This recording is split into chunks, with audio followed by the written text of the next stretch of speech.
Hey everyone, how's it going? Five Finger Shuffle back here with another video. Today what we want to do is talk to you about the Epic Gaming tier list. There have been a lot of tier lists floating around recently, and so we've decided as a guild to come up with our own. This was led by I'm in Trouble, and then basically what happened is a bunch of people added their input. We all kind of sat around in guild chat and debated which units should be higher, which units should be lower, and this is what we came up with. So what I do want to preface this with is that, first of all, if you don't know, I am in Epic Gaming. So Epic Gaming is currently the #1 ranked guild, and our sister guild, Equally Epic, is currently the #3 ranked guild. There are other guilds in the family, but they are the top 2 guilds here. Also, if you take a look at co-op, we're ranked #1 in co-op as well. And if you take a look at Arena, all 3 of these guys in the top 3 are also in our guild as well. So also Trouble, Crippers, most of the people in the top 30 are also with our guild as well. So just to let you know, there is some sort of method to our madness in terms of why we rank things in certain places. I'm going to run through the tier list. I do want to preface this though by saying that we do think this is the best tier list out there right now, and I have to agree. This is posted on Reddit. I will post the link to this if you want to comment on it, or if you want to check up on it in the future. I'll post the link to it down in the description below. We will be updating it as the meta changes as well. So it's not just a one-time serves all tier list forever. The meta will be changing, and we will be updating it with the meta. So make sure you check the date up here at the top of the picture so that you know when it was last updated and whether it's relevant. Also, the units, you have to remember if it's off, like we did even add a tier between SS and single S. If the units are off by 1 tier in either direction, that's a very small gap. So depending on people's play styles, you may like you say, for example, the Nature Pirate. I'm not a huge Nature Pirate fan. I would personally have him 1 lower, but a lot of people love the Nature Pirate and had him up at SS. So it totally depends on your play style and what kind of units you have, and whether or not, say, you're playing with ongoing damage or if you're playing with pure damage. Also, the other thing is that this is more of a late game perspective. So if you are early game, save these units up in the SS to S range, but they aren't necessarily good for you in the moment. I'll try and explain that as I run through them. But units like, for example, the Water Fairy and the Fire Fairy, they're amazing for co-op, but if you're early game, you're not even doing co-op yet, so they won't even matter to you at this point. So let's just jump right into it. Let's start with Water. Or actually, you know what, let's go through 1 tier at a time. So SS to start, you have the 6 top units in the game. You have the Water and Fire Greater Demon, you have the Fire Blade Master, you have the Nature Greater Demon with the Nature Diva, and the Dark Archangel. These 6 units are by far the best 6 units in the game. The one that could be debatable would be the Dark Blade Master, that could be up there. The Dark Blade Master stuck in SS because she doesn't have the mark. So personally, I would have maybe shifted her up 1 to make it top 7 in SS, but it's so close that it doesn't really matter. Either way, they're all amazing units. Keep in mind that anything that's S and above is crazy, crazy strong. So just because it's not SS doesn't mean it's not really, really good. As you can see by the SS tier list, in Water, you've got Rana, the Blade Master, you got the Water Magic Girl, and the Water Archangel, all crazy strong units, 3 of the best units in the game. Then into Nature, you've got Malika, the Nature Blade Master, and Rhoda. Everybody knows how strong those 2 are. Then the Light Blade Master, the Dark Blade Master, along with the Dark Snake, Sharma, the Dark Timekeeper, the Dark Pirate, and the Dark Magic Girl. So if you have any of these units in the top 2 tiers, you should be building them. They should already be built, to be honest. Then into S+. Everybody knows how strong Manaz is by now. If you haven't built your Manaz early game, then you should have, and if you haven't, you definitely should be doing it next. The Nature Pirate I already talked about, very strong. The Fire Dragon Guard, then Xenia and Violet and her sister Lily. So, for those of you who don't know, Lily is really strong. She's basically the light Violet, like she's almost the exact same unit. So personally I might have dropped her down one, but either way they're so close it doesn't really matter. You have to remember this is S plus instead of S, which is like a half tier in between, so changing her half a tier doesn't really matter either way, but still really strong. Then into S tier we have Ella, the Diva, the Water Siege Tower, the Water Hag, and Stella. For those of you that are looking at this and wondering why, Ella is amazing for both arena offense and defense. She has immunity, and the Water Hag now got that buff, and she's really strong, and a lot of people are using her for arena offense.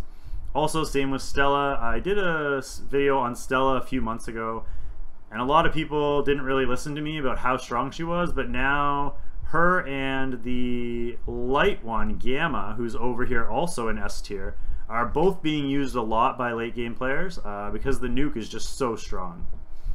Then in the nature, we have the Candy Munchkin, the Fairy, another Siege Tower, Mojo, and the Nature Greater Demon. So the Candy Munchkin really is just there for speedruns in Elder Drake, as well as co-op. All the Candy Munchkins are crazy good for co-op, some of the best co-op units in the game, so that's why they're a little higher than maybe you would expect them. Fairy is a great speed-based damage dealer. Siege Tower is one of the top PvE units in the game. I wouldn't have Mojo this high, but our guild is definitely a Mojo fan club, so they've gone crazy for Mojo. That being said, he has been in the very few people that have finished ED15 of the Ascended floors, like Naders was using Mojo in his ED15 team. So, I mean, if you're throwing a unit into ED15 and that's the reason it's working, then he's got to be good. He's also very good early game for those of you that are trying to clear ED10 for the first time. And then the Nature Greater Demon, a lot of people don't like him, and the reason they don't like him is because there's such a big gap between the water and the fire ones and then the nature and the dark ones. But that doesn't mean he's not good. He's actually really strong. He has insane base stats. He's really good for arena. If you don't have the water or the fire one, definitely build the nature one. He's still amazing. Into fire, the Fire Archangel, Timekeeper, and Magic Girl, all crazy strong. You guys all know how strong these guys are. I think the one that maybe people are surprised at is the Timekeeper. He's been used a lot for Steel Widow 11. So that's why he's up this high, is Steel Widow 11. He has the strip, he has a mediocre cleanse, and a heal. He basically fills Manaz's role for ED11 because you can't bring Manaz because it is a nature boss. Next up, the light list starts to get a little crowded. So we got the Archangel, we got Camille, the Basilisk, we have the Light Siege Tower, the Light Candy Munchkin, Sigrun, Huxian, and Gamma. Everybody knows about the Archangel, everybody knows about the Basilisk, Siege Tower as well. Candy Munchkin, like I said about the nature one, is there purely because she's amazing at arena, also is really good for either boss. Sigrun, I know a lot of people said they thought Sigrun should be higher. I think she's perfect at S. I don't think she should be higher than this. She is a great damage dealer. This is still S though. Like, you have to keep in mind, guys, there is also a C tier that you can't see here. That sounds funny.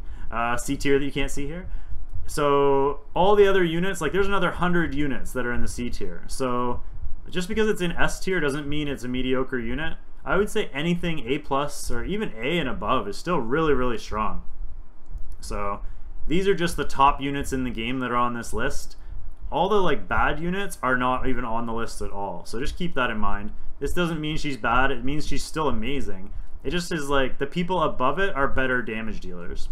And really that's just the Blade Masters and Rhoda. So she's like second tier damage dealer, which makes sense. Also with Huxian, she's being used a lot recently. Arena offense and Steel Widow Ascended runs and co-op as well. And I just talked about Gamma because of the Water Astro. And then over to Dark, we have the Greater Demon and the Fairy. We already talked about the nature ones of both of those, so I don't need to go over it, but the exact same thing. Really strong. Into A+, on the water side, we have the Water Candy Munchkin, the Water Fairy, and the Snake Lady. Candy Munchkin, really strong, has a defense break, amazing for the fire co-op boss. Also good for arena offense. Not so great for Steel Widow though, because she doesn't do damage based on the enemy's max HP. The Water Fairy, like I was saying, she is really good for co-op, and it's really the only reason she's on here is because she's a water damage dealer. So if you need a water damage dealer for co-op, she's great, but if not, I would just hold on to her for now. And the Water Snake Lady is amazing, super strong. That's why she's up this high, is because she's great for both bosses, Widow and Elder Drake. On to nature, we have the Magic Girl, the Diva, and the Snake Lady. Snake Lady speaks for herself. She's actually probably has the best kit of the regular element Snake Ladies, but because she can only do one of the bosses, we put her on par with the water one. Diva's really strong, and the Nature Magic Girl has a great kit. She is kind of hard to use. She's kind of niche, so that's why she didn't get up any higher. But I think she's really strong as well. She has a lot of potential. I haven't built her yet, but I know a lot of people swear by her. Next is Fire. We have again the Candy Munchkins, the Fire Xenia, the Valk, the Fairy, and the Ink Ninja. So again, Candy Munchkin, Valk, and Fairy are all pretty much just for co-op. The reason the Fire Ink is ranked higher is because he has Ignore Defense, and the Fire Boon Sister is very close to Xenia, so we had to have her up here as well. Into nature, we have the Golem, the Fairy, the Light Mojo, and the Light Snake Lady. Light Snake Lady, really strong. She has the regen and is element neutral. Then I'm sure everybody knows about the Golem by now. Really strong, has a strip. So if you don't have a strip, if you don't have a Greater Demon that has a strip, you can run him instead. The Nature Fairy does a ton of damage, and the Light Mojo is very similar to Mojo. Into Dark, we have the Valkyrie, the Dark Naga, who I think is really, really strong. I would have maybe even had him up one higher. The Dark Candy Munchkin, Obelisk, the Dragon Guard, the Dark Mojo, the Dark Diva, the Dark Ink, and the Dark Scion. So I think the Dark Scion should also be S tier as well. But again, these are just super minor changes, like from A+ to S, one rank change. I don't really mind one way or another. I'm really just nitpicking at this point. But all these units are great for obvious reasons. The Candy Munchkin and the Valk, both great for co-op. Obelisk has the Undying. The Dark Mojo has defense buff. Yeah, all really, really strong. So let's move on to the A list. From here, for A and B, I'm not going to go through every unit. I'm just going to kind of pick a few out. The Water Valk is mostly here because she's a great support. A lot of people would think the Ink Ninjas would be a little higher. I wouldn't argue that. I actually wouldn't mind them up in the A+ range. But they are really strong for co-op. I use my Water Ink in co-op all the time, and he's really strong there. Crystal Priest and the Monkeys.